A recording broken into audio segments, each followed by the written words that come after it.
Students, आज हम discuss करेंगे class 8 chapter 3 role of parliament.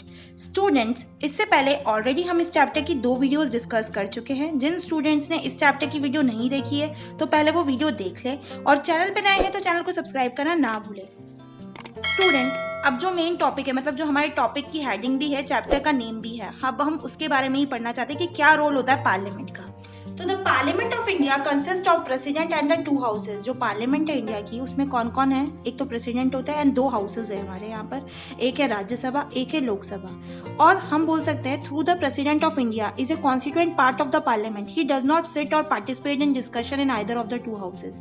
President जो है इंडिया का एक इंपॉर्टेंट पार्ट है, मतलब एक कॉन्स्टिट्यूएंट पार्ट है पार्लियामेंट के अंदर, बट ना तो वो डिसीजन मेकिंग में और ना ही वो पार्टिसिपेट करते हैं किसी भी तरह से, ना तो वो दोनों हाउसेज में बैठते हैं। तो ये हमारे यहाँ पर दी गई है पार्लियामेंट के अंदर। And the Lok Sabha consist of members directly elected by the people. और जो लोकसभा बनाई जाती है हमारे यहाँ पर, वो डायरेक्टली किसके द्वारा बनाई जाती है? पीपल के द्वारा चूज की जाती है। उसके जो मेंबर्स है वो डायरेक्टली हम लोग इलेक्ट करते हैं through people. It is elected once every 5 year. हर 5 साल में इलेक्शन होते हैं जिसके थ्रू लोकसभा के मेंबर्स इलेक्ट किए जाते हैं। The country is divided into 543 parliamentary constituencies। जो इंडिया कंट्री है उसको डिवाइड किया गया है 543 पार्लियामेंट्री कॉन्स्टिट्यूएंसीज के अंदर। और जो हर कॉन्स्टिट्यूएंसी है वो क्या इलेक्ट करती है? एक पर्सन को इलेक्ट करती है to the Lok Sabha. The candidates contesting election belong to various political parties। अब जो कैंडिडेट है, जो कंटेस्ट कराते हैं इलेक्शंस, वो किससे बिलोंग करते हैं? बहुत सारी वेरियस पॉलिटिकल पार्टीज से बिलोंग करते हैं। And the president has the power to nominate 2 members from the Anglo Indian community to the Lok Sabha. और प्रेसिडेंट के पास ऐसी पावर होती है कि वो क्या करता है? नॉमिनेट कर सकता है 2 मेंबर्स को, एंग्लो इंडियन कम्युनिटी के मेंबर्स को लोकसभा के अंदर। एंड जो लोकसभा है उसमें कितने होते हैं? 545 मेंबर्स होते हैं। और जो टोटल स्ट्रेंथ है लोकसभा की, कैन नॉट एग्जिस्ट 550 मेंबर्स। और 550 मेंबर्स से ज़्यादा लोकसभा के अंदर हम कैंडिडेट्स को इलेक्ट नहीं कर सकते। ओके।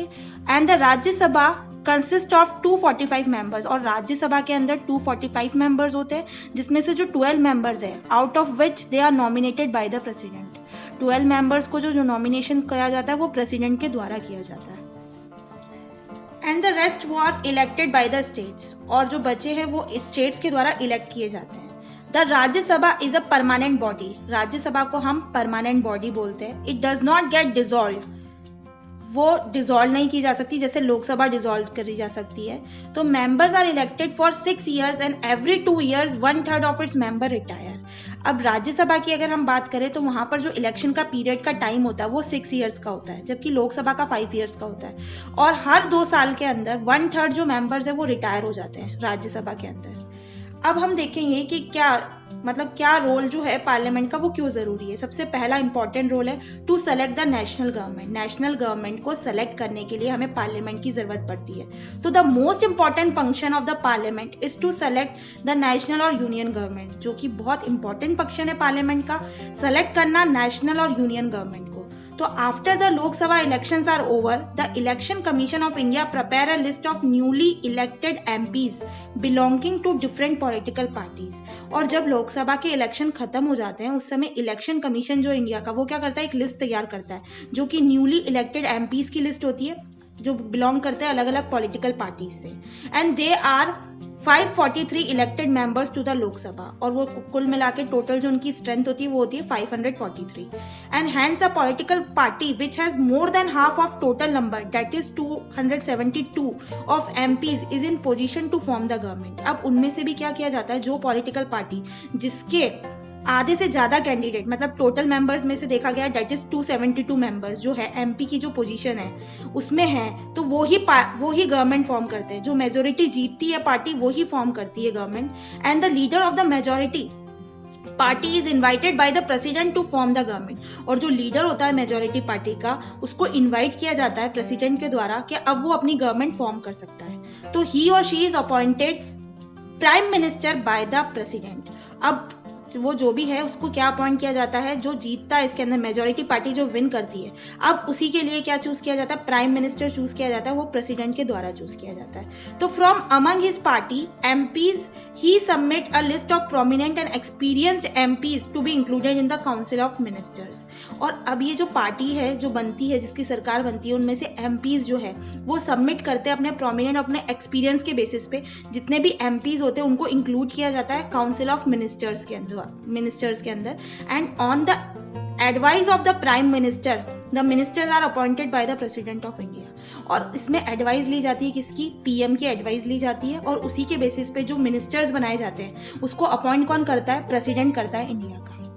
तो the council of minister headed by the prime minister forms the executive organ of the government. अब जो काउंसिल है मिनिस्टर्स के, जिसको कौन हेड करता है, प्राइम मिनिस्टर हेड करता है, वो ही क्या बनाता है, एग्जीक्यूटिव ऑर्गन। एग्जीक्यूटिव का मतलब होता है लॉ मेकिंग जो ऑर्गन है, एग्जीक्यूट करना पावर्स को, तो वो बनाता है, वो ही गवर्नमेंट एग्जीक्यूट करता है। And the ministers are allotted different areas of government functioning.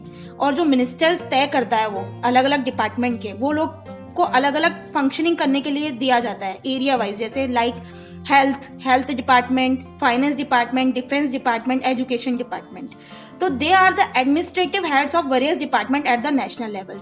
और यही एडमिनिस्ट्रेटिव हेड माने जाते हैं अलग अलग डिपार्टमेंट्स के नेशनल लेवल पे। तो as we have read earlier the main work of executive is to implement the law. हमने पहले भी पढ़ा है कि एग्जीक्यूटिव का वर्क क्या होता है, लॉ को इम्प्लीमेंट करना, मेड बाय द पार्लियामेंट। तो जो लीडर्स होते हैं मेजोरिटी पार्टी के in the Lok Sabha is called the leader of Lok Sabha. अब लीडर है मेजोरिटी पार्टी के, तो उनको क्या बोला जाएगा, लीडर ही बोला जाएगा लोकसभा के। तो apart from ruling party all other political parties that oppose the majority party coalition from the opposition. और अगर इसके अलावा हम देखते हैं कि कभी रूलिंग पार्टी और जो अदर पॉलिटिकल पार्टीज है अगर आपस में अपोज करती है एक दूसरे के रूल्स को लेकर, तो जो मेजोरिटी पार्टी है वो क्या करती है, कॉलिशन फॉर्म करती है through opposition. So the leader of the largest opposition party is called the leader of the opposition. अब जो लीडर होता है लार्जेस्ट अपोजिशन पार्टी का, तो उसको ही क्या बोला जाता है, अपोजिशन का लीडर माना जाता है। As has been the practice in recent past, if a single political party is unable to get the majority on its own, it joins together with other like-minded parties to form a majority. ये एक practice चली आ रही है पुराने time से हमारे यहाँ पर कि अगर कोई सिंगल पॉलिटिकल पार्टी है वो ज़्यादा मेजोरिटी में नहीं आती है या नहीं विन कर पाती है, तो क्या करती है, उसको दूसरी जो पार्टीज होती है, मतलब वो दूसरी माइंडेड पार्टीज के साथ क्या करती है, अपना हाथ मिला लेती है और वो मेजोरिटी में आने की कोशिश करती है। तो such a government is known as coalition government. इसी को बोलते हैं कॉलिजन गवर्नमेंट, मतलब मर्जर होना। एक जो खड़ी हो रही थी पार्टी, उसने दूसरी पार्टीज के साथ अपने आप को टाई अप कर लिया, तो उसको हम बोलते हैं कॉलिजन कर लिया। तो a coalition government works on the basis of common minimum programme. अब जो कॉलिजन गवर्नमेंट है वो कैसे वर्क करती है, वो अपना खुद का मिनिमम प्रोग्राम लेकर चलती है, और जो कॉलिजन पार्टनर्स है might support the government from outside, और वो गवर्नमेंट को भी सपोर्ट करते हैं बाहरी तरफ से। And their members may prefer not to join to the council of ministers, और उसके जो मेंबर्स है वो प्रेफर नहीं करते ज्वाइन करना काउंसिल ऑफ मिनिस्टर्स को। तो जो राज्यसभा का फंक्शन है primary as well as representative of the state in the parliament. Rajya Sabha जो फंक्शन करती है वो दोनों का, एक तो रिप्रेजेंट करती है स्टेट को पार्लियामेंट के अंदर। तो the Rajya Sabha is the upper house of the parliament. Rajya Sabha को हम अपर हाउस बोलते हैं पार्लियामेंट का। Its members are elected by the elected members of the state assembly. और राज्यसभा के जो मेंबर्स है वो किसके द्वारा इलेक्ट किए जाते हैं, bye the elected members of state assemblies के द्वारा। And the bill can be introduce in either house of the parliament. To become a law, a bill has to be passed by the लोक सभा as well as Rajya Sabha. अब जो bill introduce करते हैं वो दोनों ही हाउसेज में इंट्रोड्यूस किए जाते हैं थ्रू पार्लियामेंट, बट उसको लॉ बनाने में तो बिल को क्या किया जाता है, दोनों हाउसेज को अपना कंसेंट देना होता है, लोकसभा को भी राज्यसभा को भी। तो Rajya Sabha has the power to change certain provisions in the bill. और राज्यसभा के पास, क्योंकि ये अपर हाउस पार्लियामेंट है, परमानेंट बॉडी है, तो इसके पास पावर होती है कि यह क्या कर सकती है, कुछ चेंजेस अगर करने हैं, कुछ प्रोविजंस अगर बनाने हैं तो बिल के अंदर वो राज्यसभा कर सकती है। However is power regarding a money bill is limited. But power जो होती है मनी बिल जब पास किया जाता है उसके लिए पावर जो होती है वो लिमिटेड होती है। And the president is an integral part of the parliament. President को हम इंटीग्रल पार्ट बोलते हैं हमारे पार्लियामेंट के अंदर। And no bill can become a law unless the president give his consent to it. कोई भी बिल लॉ नहीं बन सकता जब तक कि प्रेसिडेंट उसको असेंट ना करे, उस पर सिग्नेचर ना करे। स्टूडेंट्स, यहाँ पर आपकी बुक के अंदर एक डायग्राम शो हो रहा है जिसमें आपको पार्लियामेंट का, यूनियन लेजिस्लेचर का फॉर्म दे रखा है कि अब हम बताते हैं पार्लियामेंट के अंदर कौन कौन सी बॉडीज कंप्राइज होती है। तो पार्लियामेंट में 3 बॉडीज है, एक प्रेसिडेंट, लोकसभा और राज्यसभा। अब यहाँ पर यूनियन एग्जीक्यूटिव मतलब हेड कौन हुआ? प्रेसिडेंट हुआ। प्रेसिडेंट के नीचे किसकी पोस्ट आती है? प्राइम मिनिस्टर की। और प्राइम मिनिस्टर के नीचे कौन वर्क करता है? Cabinet minister.